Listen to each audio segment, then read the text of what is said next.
அனைவருக்கும் வணக்கம். வாங்க, இன்றைக்கி நம்ம என்ன பார்க்க போகிறோன்னா முருங்கைக்காய் கிரேவி தான் பார்க்க போகிறோம். என்னோடய ஸ்டைலில் நான் எப்படி செய்கிறேங்கிறத பார்க்கலாம் வாங்க.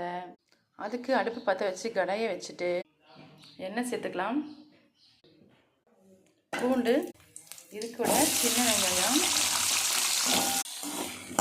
இது நல்லா வதங்கட்டும். கருவேப்பிலை, வெங்காயம் பாதி வதங்கிருச்சு. இந்த ஸ்டேஜில் நம்ம சீரகம் 1 ஸ்பூன், சோம்பு 1 ஸ்பூன், மிளகு 1/2 ஸ்பூன் இது கூட சேர்த்து வதக்கிக்கலாம்.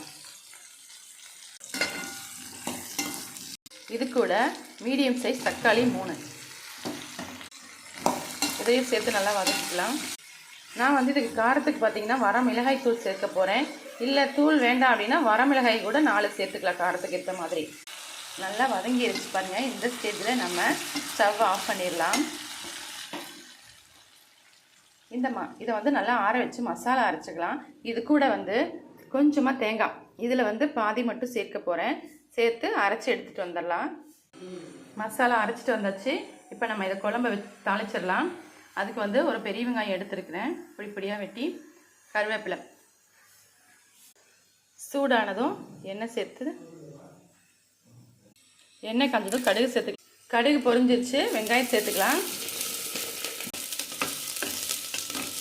இதுக்கு நான் 3 முருங்கைக்காய் வெட்டி எடுத்து வச்சுருக்கிறேன். வெங்காயம் பாதி வதங்கினதும் நம்ம அந்த முருங்கைக்காயை சேர்த்து பெரட்டுவோம். இது கூட பார்த்திங்கன்னா வரமிளகாய் தூள் 2 ஸ்பூன், குழம்பு மிளகாய் தூள் 1 ஸ்பூன், மஞ்சள் தூள் 1/2 ஸ்பூன் இது எல்லாத்தையும் சேர்த்து இந்த காய் கூடயே வதக்க போகிறோம்.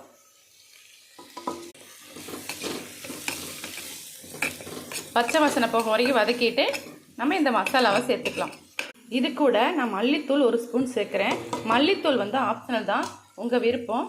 வேணும்னா சேர்த்துக்கலாம், இல்லைன்னா ஸ்கிப் பண்ணிடலாம். மசாலா சேர்த்துக்கலாம்.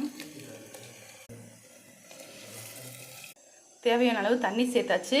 இப்போ அந்த குழம்புக்கு தேவையான உப்பு இதையும் போட்டு நல்லா கொதிக்க விடுவோம். இதை பாருங்கள், கிரேவிக்கு நான் இந்த அளவுக்கு தண்ணி விட்டுருக்கேன்.